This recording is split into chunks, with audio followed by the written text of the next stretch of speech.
Good afternoon. It's good to talk with you again and be able to speak with you. In reviewing the recently announced second quarter 2021 earnings, I think it's very important that we consider just what happened with the second quarter of 2020's earnings. As you may remember, just a year ago, these companies that are leading today's market were having enormous losses and announcing those. And at the same time, their stocks were rebounding on this very bad news because the markets had determined that the fear of the pandemic had been fully priced into the stocks. This quarter, Amazon, a good example, came out with terrific earnings, and yet the stock fell quickly 8%. This was very logical, just as it was last year, because the market had anticipated these very great earnings, and many investors had assumed that they could use this opportunity to make a sale.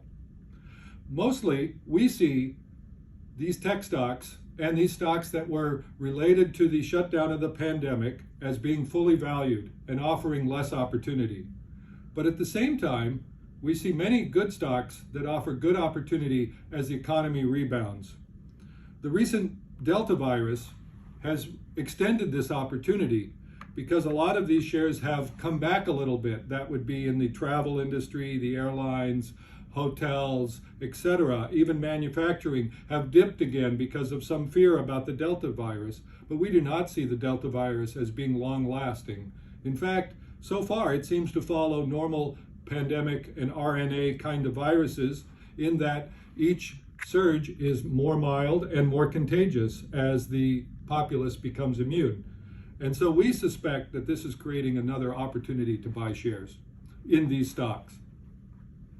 But one of the things that's most important to think about going forward is the after effects of what happened during the pandemic. For 18 months, world banks, central banks, and world governments have been pouring enormous stimulus into the world's economy through monetary policy and through fiscal policy. This is going to create at least some short-term inflation, as the U.S. Federal Reserve Bank has acknowledged. The question in front of most people is, are these inflation long-term, or will they just be transitory? The Delta virus raises questions in that regard. If the virus lasts, there will be more stimulus, there will be more fiscal stimulus, and in the end, there will be even more inflation.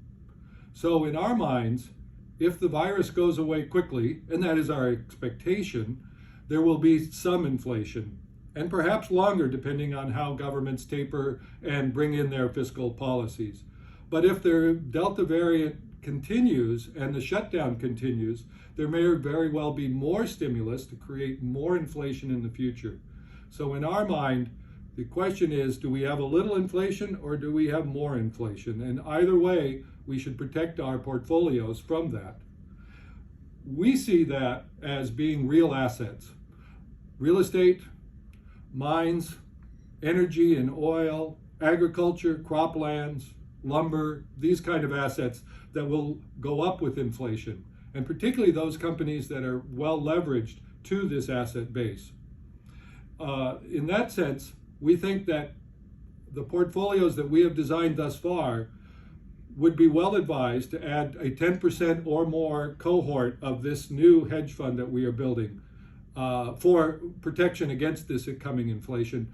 Additionally, I should add that many of these companies, for example, energy, remain depressed and of good value regardless of the economy, should perform well. But if we have more inflation than the markets expect, they will perform even better. Lastly, I just want to offer to welcome your questions so that we can in the future respond more quickly to you and get a closer relationship.